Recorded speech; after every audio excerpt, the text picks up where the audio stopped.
Oh, hi there! Today, on the good old sprinting circuits of Radical Highway, we are racing against none other than Shadow the Hedgehog. Not gonna lie, saw that one coming.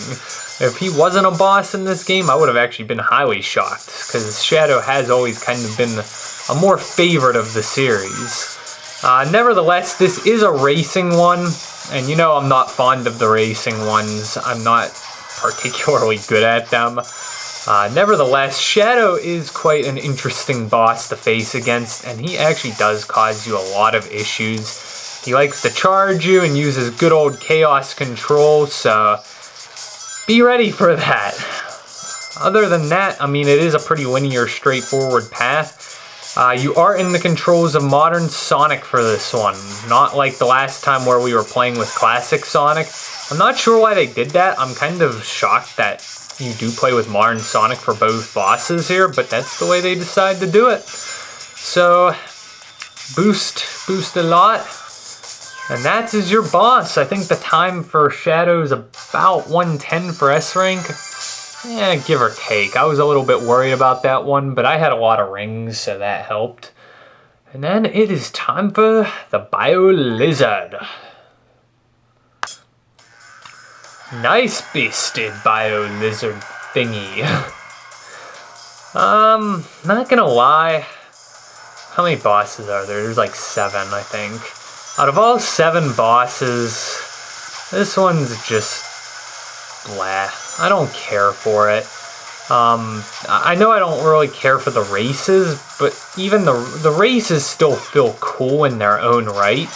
The Biolizard just doesn't feel like he fits in with the rest of the bosses, because, I mean, you have 3 Eggman bosses, 3 Sonic-sized popular figures in the series, and then you just have the Biolizard, and I never did play the original game that had the Biolizard in it, but the Biolizard just feels out of place compared to the rest of them.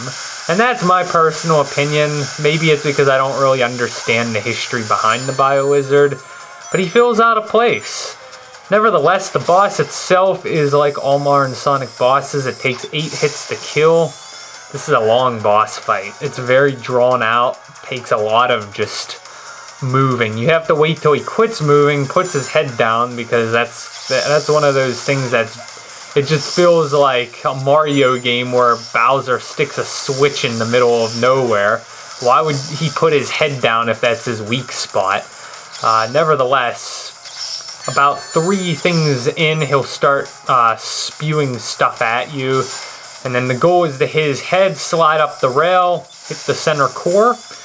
And that's pretty much the boss fight in its entirety. We'll get to the bubble dancing here in a second, but aside from that, I mean, you've seen everything that pretty much consists of this boss fight. It isn't hard to die on this boss fight. Rings respawn after every time you hit him. So in that regard, it's rather easy. You do have to have rather quick reaction times to dodge this stuff. Stand at a fair distance so you have time to make that reaction. And then dodge, duck, or jump. This is your first instance of, at 4 hits you'll get to see this. It's not really an attack per se. It's more like him just taking a breather, I guess. But you jump up, you home in on the bubbles, hit the center, and next attack. And it pretty much rinses and repeats for this whole fight. So, yeah, I'm sorry, Biolizard just doesn't thrill me. I mean, he's a cool... I think as an individual boss, he'd be cool, but I feel like the Sonic Generations game itself, it just isn't, like, I feel like there might have been better options than the Biolizard, personally. As opposed to, like, I don't know, I'm trying to think of a boss that would be good, but I feel like there's better options. And that's really my opinion, so, I mean, you could agree or disagree, but nonetheless, that's pretty much it for the Biolizard. Once you have him down to his final 2 hits, it's bubble dancing. You do another home-in attack, and then the last one's a bit different.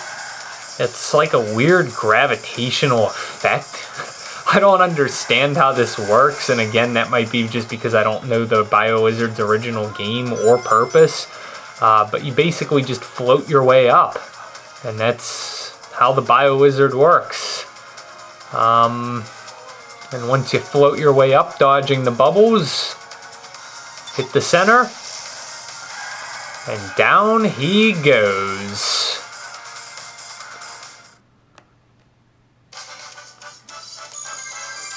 Keeping the S-rank streak alive. Oh, the peaceful music. Never expected to see the Biolizard again. You did it, Sonic! You've brought back quite a bit of this world. You're doing great, Sonic. Sonics.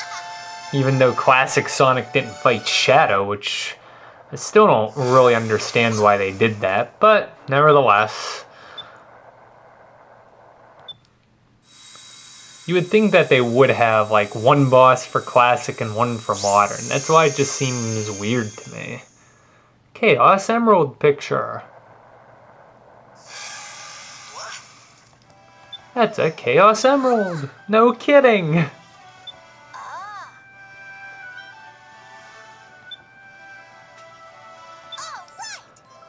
And you do need to collect all the Chaos Emeralds to face the final boss. That's kind of a given in any Sonic game.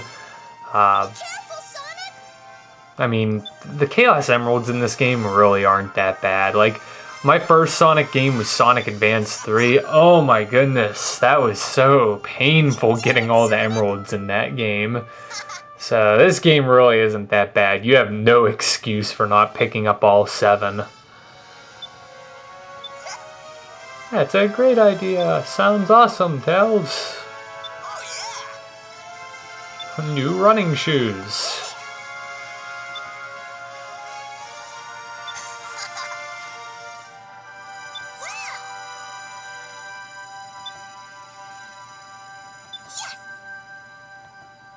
Kind of weird.